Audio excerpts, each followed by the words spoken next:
All right, I'm helping a customer with a Star Wars Fall of the Empire LE. It is experiencing some glitches, noticeably the audio, and then also several of the playfield inserts and maybe other things as well. So we're gonna do some basic checks to make sure it's nothing simple, like something that came loose. So let's run through that. This is assuming you've already made sure the power cord is seated really good in the back of the game, because I have seen that cause intermittent issues before. All right, let's open up the back box. So when you bought your game, the back box keys were on a cable tie right here. I usually put them on a hook inside the coin door. So I will grab those. To open up the back box, here's what we're gonna do. We're gonna use those keys, insert them into the lock, turn, and fold down the speaker panel. Then we're gonna remove the back glass. So generally you just go up and out. On the new Star Wars, it happens to be really tight because they added a piece of foam. So you basically have to push up hard, and I like to do it one side at a time. And there's a little ledge that it sits on here. There's one side. The rebellion can most certainly use your help. There's the other side. Set the back glass in a safe place.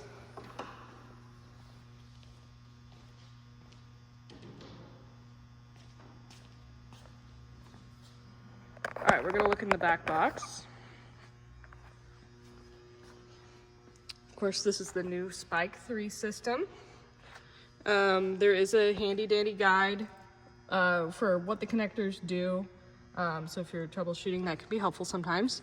In this case, let's just generally check that all the connectors are seated. I can see how a loose connector, which can happen in shipping, can cause these intermittent glitchy issues. So first, let's be safe and not accidentally introduce a static discharge to this nice CPU board here. So I'm going to do something to ground myself. So I see this green wire that's definitely a ground going to a nut here. So I'll touch that. A lot of games have a lot of different grounds, but that's just an easy example. All right, I'm going to look at each connector, push on it, make sure it's pushed all the way in. You can also pull gently on each individual wire, and if they easily pop out, that's a problem and they need to be popped back in. Sometimes it's as simple as just pushing it back in where it goes until it clicks and then you're good, or sometimes it needs a little more. These two connectors are for audio.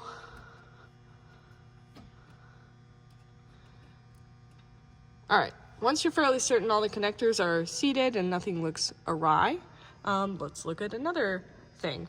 So up here on the Spike 3 CPU is the SD card. So let's make sure that's pushed in all the way. Looks like to pop it out, you push it down until it clicks and it pops out.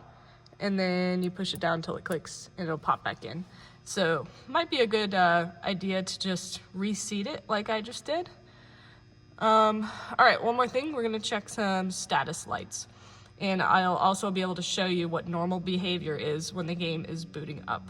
So without touching anything on the inside, go ahead and power the game on and we'll watch and see what it does. Okay, notice you have a light over here, a blinking light here, 4 lights here. The bottom 2 are not lit yet until it fully boots.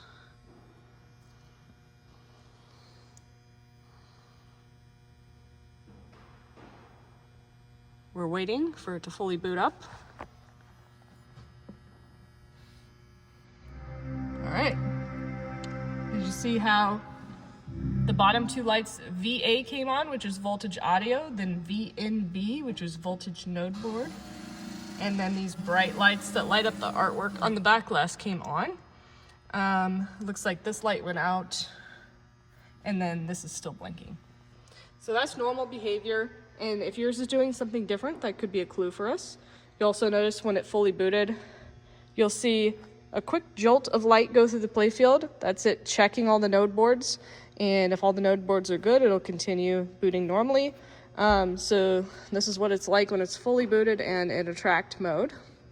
A couple more status lights down here is power distribution board. So we have a solid light right here. Down low, between the capacitors, you can see a blinking light. There's a solid light right in here. And then in here we have 2 solid lights. So if anything is different than mine, let me know, and that might help us troubleshoot. But for now, we'll leave it there. So connectors, SD card, status lights. All right, let's button it back up. So I'm gonna be putting the back glass back on.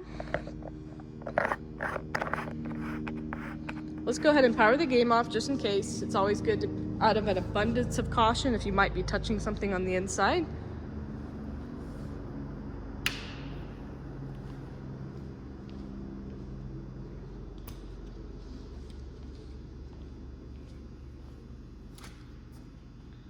Start the top first,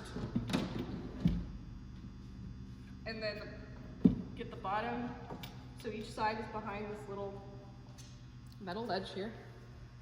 Ideally, if you can, don't walk away from it like I did, but I don't really have a choice here. All right, and then fold this up,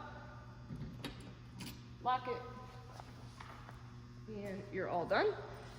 Feel free to turn it back on and retest it to see if the symptoms changed at this point. And yeah, as this is one of my customers, I'll continue helping them until we get it resolved.